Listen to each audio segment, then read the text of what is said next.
Kebijakan.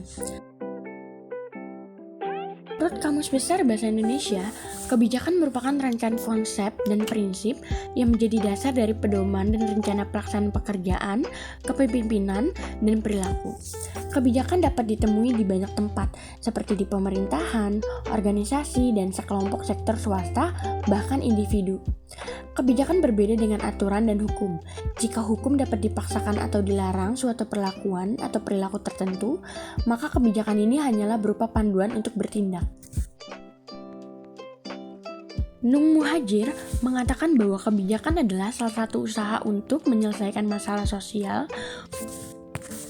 Nung Muhajir mengatakan bahwa kebijakan adalah salah satu usaha untuk menyelesaikan masalah sosial untuk keperluan kepentingan masyarakat luas berdasarkan dua asas, yaitu yang pertama, asas keadilan dan kesejahteraan bagi masyarakat. Dalam kebijakan setidaknya harus memiliki 4.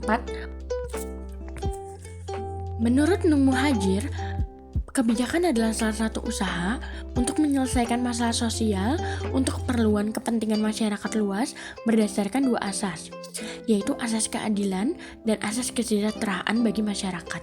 Dalam kebijakan, setidaknya harus memiliki dan memenuhi 4 komponen utama yang penting, yaitu yang pertama, tingkat hidup masyarakat yang meningkat.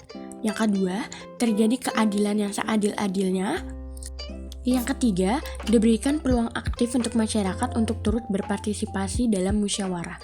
Yang keempat, terjaminnya pengembangan berkelanjutan atau pembangunan berkelanjutan.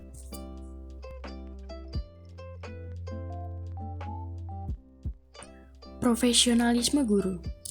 Menurut Siagian, profesionalisme adalah keandalan atau keahlian dalam pelaksanaan tugas sehingga terlaksana dengan mutu tinggi, waktu tepat, cermat, dan dengan prosedur yang mudah dan dapat dipahami dan diikuti oleh pelanggan. Profesionalisme menurut Sudarmayanti. Profesionalisme adalah pilar yang akan menempatkan birokrasi sebagai mesin efektif bagi pemerintah dan sebagai parameter kecakapan aparatur dalam bekerja dengan baik. Jadi, dapat disimpulkan bahwa profesionalisme guru adalah suatu keahlian yang dimiliki guru dalam melaksanakan serangkaian tugas dengan mutu yang tinggi, waktu yang tepat, cermat, dan prosedur yang mudah dipahami.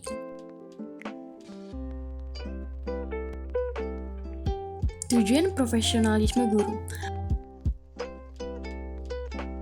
Guru adalah pendidik profesional dengan tugas utama mendidik, mengajar, membimbing, mengarahkan, melatih, menilai, dan mengevaluasi peserta didik pada pendidikan anak usia dini, jalur pendidikan formal, pendidikan dasar, dan pendidikan menengah. Tujuan dari profesionalisme guru ini sendiri adalah 1. Bertindak sesuai dengan norma agama, hukum, sosial, dan kebudayaan nasional Indonesia. 2. Menampilkan diri sebagai pribadi yang jujur, berakhlak mulia, dan teladan bagi peserta didik dan masyarakat. 3. Menampilkan diri sebagai pribadi yang mantap, stabil, dewasa, arif, dan berwibawa. Keempat, menunjukkan kerja keras, tanggung jawab yang tinggi, rasa bangga menjadi guru, dan rasa percaya diri. Kelima atau terakhir, yaitu menjunjung tinggi kode etik profesi guru itu sendiri.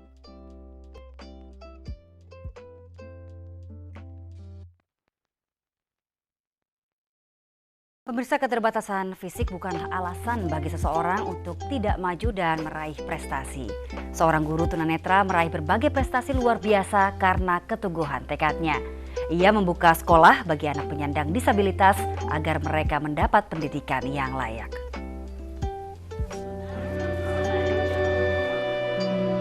Dengan sabar, Neti mengajar salah satu siswa tunanetra tentang tanah. Nah, ini tanah. Di dalam tanah ini ada akar. Ia juga selalu menyemangati para muridnya yang kebanyakan adalah penyandang disabilitas dan berkebutuhan khusus. Ya, kasih enggak ya? Pintar kan? Pintar kan? Alexia Neti, guru di sebuah sekolah luar biasa SLB di kota Samarinda, Kalimantan Timur ini hanya mampu melihat sejauh 1 hingga 2 meter saja. Jika ia lelah, penglihatannya hilang sama sekali. Meski demikian, Neti tak pernah menyerah menghadapi hidup. Lulusan Strata 2 Universitas Mula Warman ini beberapa kali menjadi guru berprestasi se-Kalimantan Timur. Neti juga pernah menjadi atlet lempar lembing dan beberapa kali mendapatkan medali emas dan perak dalam Pekan Olahraga Nasional. Prihatin atas maraknya diskriminasi, Neti kemudian membuka pusat kegiatan belajar masyarakat serta sebuah sekolah luar biasa agar anak penyandang disabilitas bisa mendapatkan pendidikan yang layak dan setara. Kita ini walaupun punya kekurangan fisik, masih banyak kelebihan sisa indera yang kita miliki itu masih kita bisa maksimalkan. Dan kita masih bisa berkarya. Tapi memang perjuangan tidak mudah, sangat banyak tantangan. Justru tantangan itu menjadi semangat kita bahwa kita mampu membuktikan pada masyarakat bahwa kita bisa hidup bersama berdampingan di masyarakat. Kecintaan dan pengabdiannya terhadap dunia pendidikan Indonesia membuat Neti pantas disebut sebagai pahlawan pendidikan. Dari Samarinda, Kalimantan Timur, Beni Prasetyo melaporkan.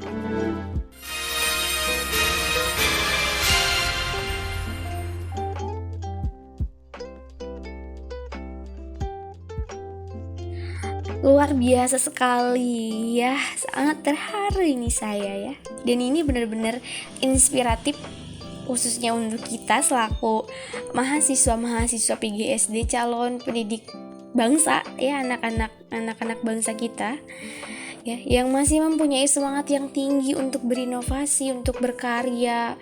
Jangan kalah dengan keterbatasan keadaan kita gitu, karena sesungguhnya semua itu adalah alasan kelebihan kita muncul, teman-teman. Gitu. Jangan patah semangat. Pokoknya kita bisa lihat ya, ibu guru tadi yang tunanetra ya, beliau tetap menjalankan tugasnya sebagai guru profesional gitu ya. Nah, ini ada hubungannya dengan materi yang akan saya paparkan mengenai implementasi profesionalisme guru. Gimana aja sih ya implementasi guru untuk mencapai keprofesionalnya? Gitu. Yang pertama, ini mengikuti ya, guru-guru mengikuti pelatihan. Misalnya apa sih? Misalnya pelatihan pembuatan media pembelajaran ya, baik itu konvensional maupun digital.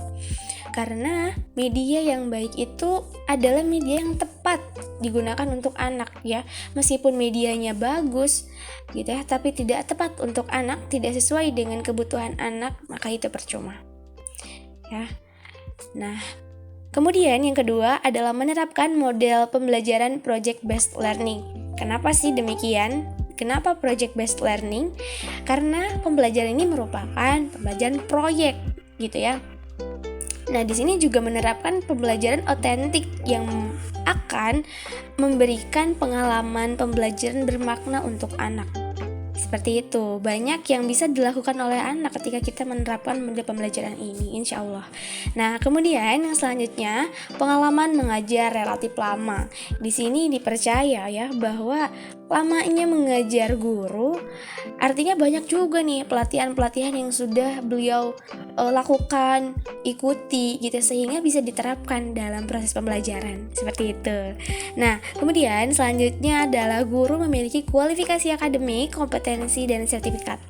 Nah, pada kompetensi, guru dikatakan sudah profesional nih, memiliki 4 kompetensi ya, yang sudah sesuai juga yang dikatakan oleh salah satu kepala sekolah, di mana sudah melakukan survei juga, bahwa katanya 4 kompetensi tersebut diantaranya kompetensi profesional yang pertama, kemudian kedua, kompetensi pedagogik, kemudian yang ketiga, kompetensi kepribadian, dan yang keempat, kompetensi sosial. Nah, semua itu jika dikuasai, insya Allah guru-guru tersebut akan dikatakan profesional. Karena semuanya memang sudah dikatakan profesional ya, sudah menjadi guru artinya sudah bisa mendidik anak, seperti itu. Nah, kemudian selanjutnya juga masih ada nih, yaitu guru harus menjadi mediator sekolah. Nah, untuk ini adalah kelanjutan dari yang pertama. Jadi memang guru adalah penggerak semuanya ya, tidak hanya untuk siswa melainkan juga untuk sekolah tersebut. Seperti itu. Kemudian ada guru harus menjadi penegak kedisiplinan. Ini juga penting karena guru yang disiplin akan menciptakan siswa-siswa yang disiplin juga. Seperti itu. Nah, jadi terus tanamkan kedisiplinan seperti itu ya. Nah, selanjutnya guru menjadi administrasi dan manajer kelas. Ini penting. Memanage kelas itu adalah tugas-tugas yang memang sangat sedikit berat tapi mudah juga, gimana ya? Nah gitu. Nah, tetapi kita tetap harus memperhatikan hal-hal berikut. Yang pertama, kita harus punya rencana bagaimana kita akan memanage kelas gitu ya. Kemudian kita juga harus mengatur, menyusun gitu ya, keorganisasian di kelas itu seperti apa saja. Nah, selanjutnya itu ada mengarahkan siswa-siswinya harus bagaimana ya. Kemudian juga ada actuating gitu ya, melaksanakan hal-hal yang sudah diterapkan pada saat manage kelas. Kemudian juga menyusun biaya apabila ada. Yang terakhir itu adalah controlling. Kita harus stabil dalam proses controlling ini. Yang terakhir nih, guru harus bisa memotivasi belajar siswa. Gitu ya. Belajar siswa untuk apa? Untuk siswa bisa menciptakan suatu karya, untuk siswa bisa berpikir kritis. Gitu. Nah, dari apa? Dari karya-karya guru juga, misalkan dari media yang sudah guru buat. Nah, sekali lagi, media yang baik itu adalah media yang tepat untuk anak, bukan media yang bagus tapi tidak sesuai dengan kebutuhan anak. Sekali lagi, tetap semangat ya. Tetap semangat untuk kita berkarya, berinovasi, jangan kalah dengan keadaan, teman-teman semuanya. Tetap menebarkan kebahagiaan untuk kita semua. Nah, begitu penjelasan mengenai implementasi profesionalisme guru. Selanjutnya akan ada penjelasan mengenai pengembangan keprofesian berkelanjutan yang akan dipaparkan oleh rekan saya.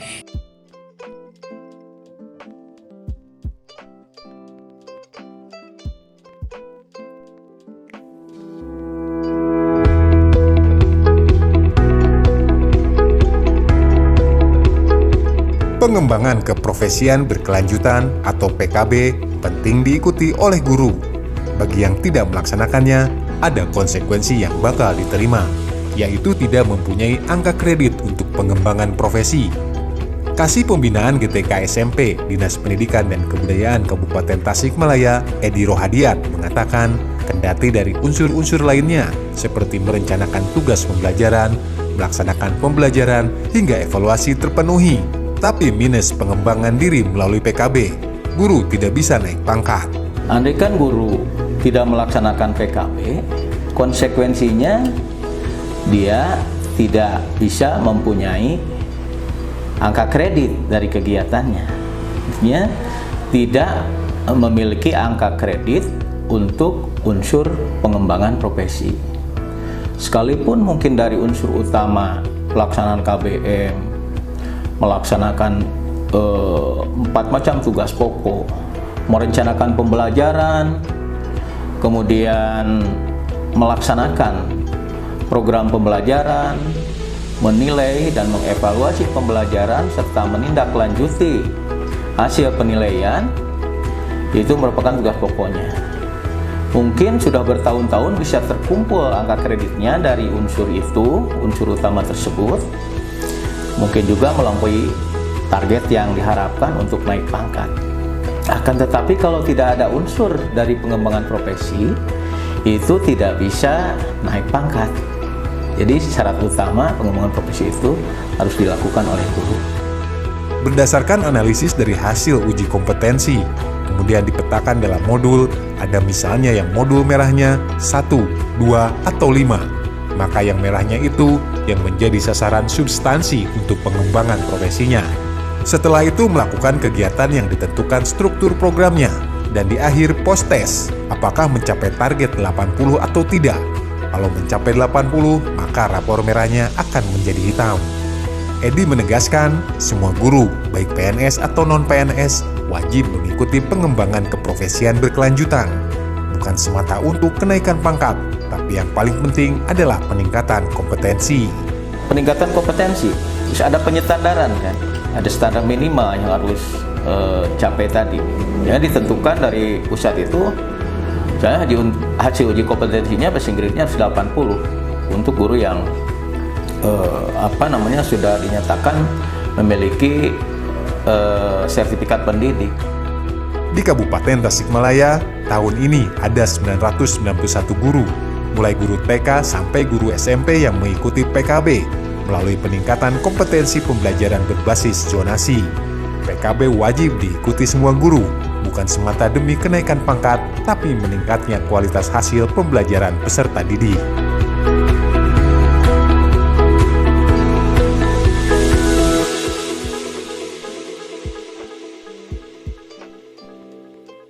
Nah, setelah kita menonton video atau cuplikan tayangan yang telah disaksikan tadi, apa sih pengertian PKB itu sendiri? Nah, kepanjangan dari PKB adalah pengembangan keprofesian berkelanjutan. Nah, di sini yang menjadi bahasan kita adalah PKB guru. Jadi pengertian PKB guru adalah pengembangan kompetensi guru yang dilaksanakan sesuai dengan kebutuhan secara bertahap dan berkelanjutan untuk meningkatkan profesionalitas guru. Mengapa sih harus ada kebijakan PKB guru? Tentunya PKB guru memiliki tujuan tersendiri, bukan? Nah, menurut Badan Pengembangan Sumber Daya Manusia Pendidikan dan Kebudayaan dan Penjaminan Mutu Pendidikan, membagi dua, yaitu ada tujuan umum dan khusus. Tujuan umum pengembangan keprofesian berkelanjutan adalah untuk meningkatkan kualitas layanan pendidikan di sekolah madrasah dalam rangka meningkatkan mutu pendidikan. Lalu apa sih tujuan spesifik atau tujuan khusus dari PKB guru itu sendiri? Nah, secara lebih spesifik, Badan Pengembangan Sumber Daya Manusia Pendidikan dan Kebudayaan dan Penjaminan Mutu Pendidikan merumuskan, yaitu meningkatkan kompetensi guru untuk mencapai standar kompetensi yang ditetapkan dalam peraturan perundang-undangan yang berlaku. Juga memutakhirkan kompetensi guru untuk memenuhi kebutuhan guru dalam perkembangan ilmu pengetahuan, teknologi, dan seni untuk memfasilitasi proses pembelajaran peserta didik. Juga meningkatkan komitmen guru dalam melaksanakan tugas pokok dan fungsinya sebagai tenaga profesional. Menumbuhkan rasa cinta dan bangga sebagai penyandang profesi guru, meningkatkan citra, harkat, dan martabat profesi guru di masyarakat, menunjang pengembangan karir guru. Selain dari tujuan PKB guru juga memiliki manfaat yang dilaksanakan secara terstruktur atau menunjang bagi peserta didik, bagi guru itu sendiri, bagi sekolah, bagi orang tua, dan bagi pemerintah. Yang pertama, bagi peserta didik. Nah, peserta didik akan memperoleh jaminan pelayanan pendidikan yang profesional dan berkualitas, serta pengalaman belajar yang efektif, tentunya dari guru itu sendiri. Nah, bagi guru dapat memenuhi standar dan mengembangkan kompetensinya sehingga mampu menghadapi perubahan baik internal maupun eksternal dalam memenuhi kebutuhan belajar peserta didik, sehingga peserta didik nantinya dapat memperoleh jaminan pelayanan yang profesional. Selanjutnya, ada manfaat PKB guru bagi sekolah, yaitu mampu memberikan layanan pendidikan yang berkualitas bagi peserta didik. Pelayanan pendidikan yang berkualitas pasti disebabkan atau diciptakan oleh guru-guru yang berkualitas juga. Nah, guru-guru yang mampu bekerja secara profesional. Nah, selanjutnya ada juga bagi orang tua siswa dan masyarakat. Orang tua siswa dan masyarakat memperoleh jaminan bahwa putra-putri mereka mendapatkan pelayanan pendidikan yang berkualitas dan pengalaman belajar yang efektif. Dengan pelayanan pendidikan yang berkualitas, orang tua akan percaya dan senang ketika menitipkan anak-anaknya di sekolah, sehingga anak-anaknya atau putra-putrinya dapat belajar dengan baik. Yang kelima, ada manfaat PKB guru bagi pemerintah sendiri. Pemerintah memberikan jaminan kepada masyarakat bahwa layanan pendidikan yang diberikan oleh sekolah atau madrasah berkualitas dan profesional. Karena guru-guru yang berkualitas dan profesional, maka pemerintah juga menjamin kepada masyarakat bahwa layanan pendidikan yang diberikan itu tidak semata-mata atau hanya sebatas formalitas, tetapi benar-benar berkualitas.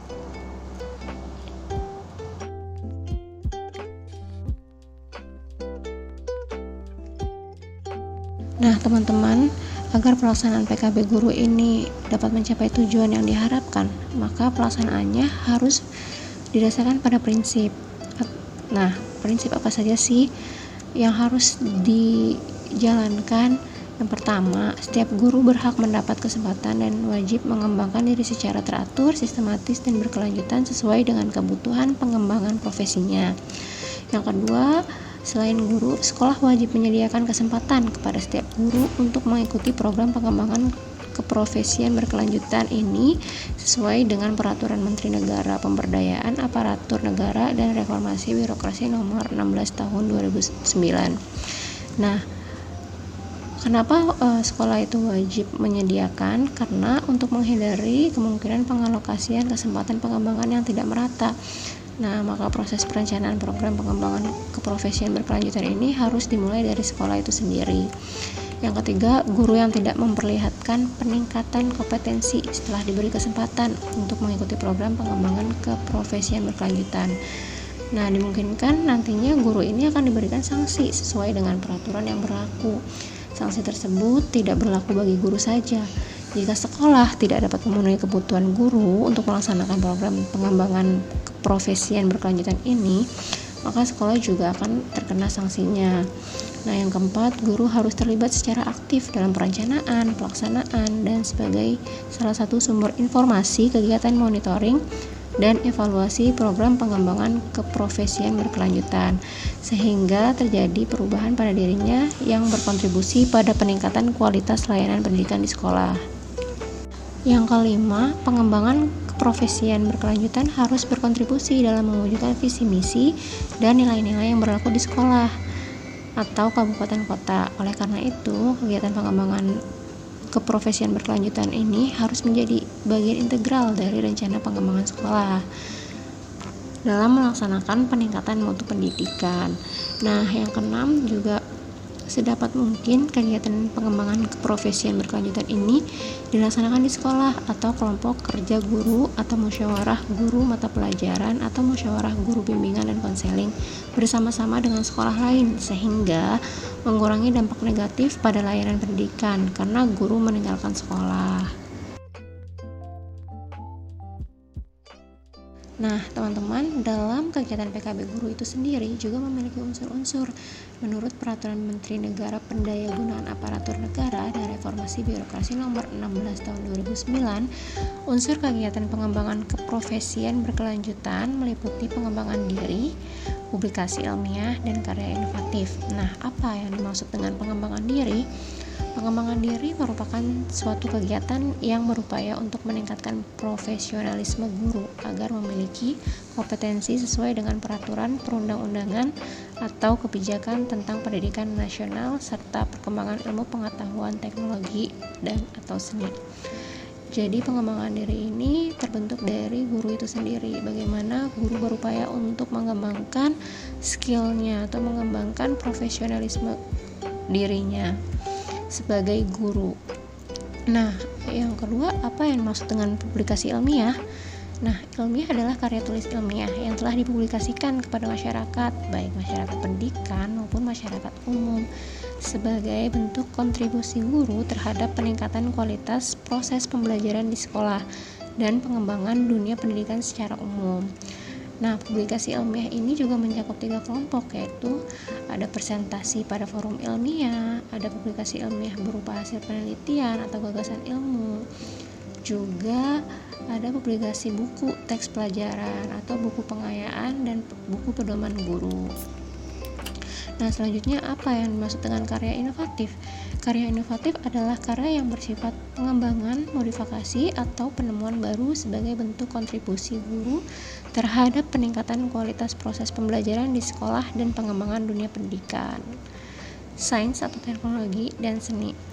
Karya inovatif dapat berupa penemuan teknologi, tepat guna, penemuan atau pencipta, atau pengembangan karya seni, pembuatan atau modifikasi alat pelajaran, alat peraga, atau alat praktikum, atau penyusunan standar, pedoman, soal, dan sejenisnya pada tingkat provinsi maupun nasional.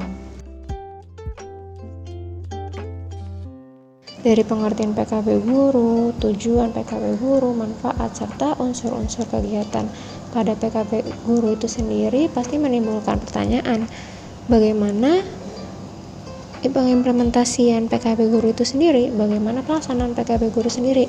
Nah, teman-teman perlu diketahui Dalam pelaksanaan PKB guru itu sendiri dapat dikelompokkan. Yang pertama itu dilakukan oleh guru secara mandiri, yaitu dilakukan oleh guru itu sendiri atau dirinya sendiri gitu kan sebagai guru. Nah, apa saja programnya atau apa saja kegiatannya? Yaitu yang pertama, guru itu dapat mengembangkan kurikulum yang mencakup topik-topik aktual berkaitan dengan ilmu pengetahuan, teknologi, seni, dan sebagainya sesuai dengan kebutuhan peserta didiknya. Guru dengan guru juga dapat melaksanakan pembimbingan pada program induksi bagi guru pemula atau bisa tutor sebaya, lalu melakukan penelitian bersama dan menuliskan hasil penelitian tersebut, dan kegiatan lain yang terkait dengan pengembangan keprofesian guru yang dapat dilakukan bersama-sama. Dan yang ketiga, dapat dilakukan oleh guru melalui jaringan sekolah. Kegiatan pengembangan keprofesian berkelanjutan melalui jaringan sekolah dapat dilakukan dalam satu rayon, misalnya kelompok kerja atau musyawarah kerja guru. Nah, kegiatan pengembangan keprofesian berkelanjutan melalui jaringan ini antara lain yaitu tadi kegiatan kelompok kerja guru atau musyawarah guru mata pelajaran atau musyawarah guru bimbingan konseling. Terus bisa juga pelatihan seminar atau lokal karya, lalu ada kunjungan ke sekolah lain, dunia usaha dan industri, lalu ada juga mengundang narasumber dari sekolah lain, komite sekolah, dinas pendidikan, pengawas, asosiasi profesi atau dari instansi atau institusi yang relevan. Juga dapat melakukan studi banding terhadap sekolah satu dengan sekolah lainnya. Guru juga mampu merencanakan dan melaksanakan pembelajaran dengan menggunakan metode pembelajaran bervariasi sesuai dengan kebutuhan peserta didik.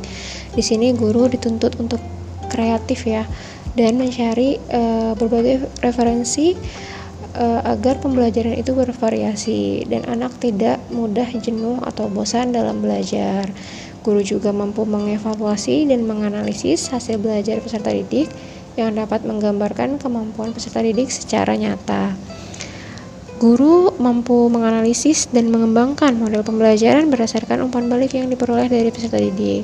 Dari apa yang bisa didapatkan dari peserta didik, nah guru itu mampu mengembangkan apa saja yang jadi atau menjadi model pembelajaran dalam kegiatan belajar mengajar. Guru juga dapat melakukan refleksi terhadap kegiatan pembelajaran yang dilakukan sehari-hari sebagai bahan untuk pengembangan pembelajaran. Jadi guru juga bisa introspeksi diri atau merefleksi terhadap kegiatan-kegiatan yang dilakukan sehari-hari, apa yang kurang dan apa yang perlu ditambah setiap harinya. Lalu guru juga dapat mengkaji artikel atau buku yang berkaitan dengan bidang pendidikannya dan profesi guru untuk membantu upaya pengembangan pembelajaran. Lalu guru juga dapat melakukan penelitian mandiri atau penelitian tindakan kelas dan menuliskannya menjadi bahan publikasi ilmiah. Dituliskan dalam bentuk jurnal, lalu bisa juga dipublikasikan dalam bentuk artikel. Lalu kegiatan lain terkait dengan pengembangan keprofesian guru itu sendiri. Baik, terima kasih banyak atas waktu dan kesempatannya. Di sini saya akan menjelaskan mengenai permasalahan yang terjadi dengan adanya implementasi kebijakan pengembangan keprofesian berkelanjutan di sekolah dasar. Nah, adapun permasalahan yang terjadi dengan adanya implementasi kebijakan ini terdapat 3 poin. Yang pertama, sekolah belum memiliki program perencanaan pengembangan guru secara sistematis. Hal ini dapat dilihat dari beberapa indikator. Nah, indikator ini terdapat 2 bagian. Yang pertama, belum adanya rencana program kerja pengembangan guru yang terdokumen secara rapi sebagai bagian dari program kerja sekolah. Dengan demikian, apabila belum adanya rencana program kerja pengembangan guru, maka pengertian profesionalisme guru ini belum tercipta, di mana pengertian tersebut mencakup ke dalam keandalan dan keahlian guru dalam melaksanakan tugasnya yang sesuai dengan prosedur. Selain itu, indikator yang kedua yaitu perencanaan kegiatan program PKB masih dilakukan oleh kelompok kerja guru atau disebut juga dengan KKG. Sementara dalam panduan PKB, sekolah boleh melaksanakan kegiatan perencanaan PKB secara mandiri, lintas sekolah, dan bermitra dengan LPTK atau lembaga pelatihan lainnya yang kompeten. Sehingga apabila program PKB ini belum terrealisasikan dengan baik, maka tidak akan terciptanya pengembangan diri dan karya inovatif. Hal ini tertuang dalam Peraturan Menteri Negeri Perdayagunaan Aparatur Negara dan Reformasi Birokrasi Nomor 16 Tahun 2009.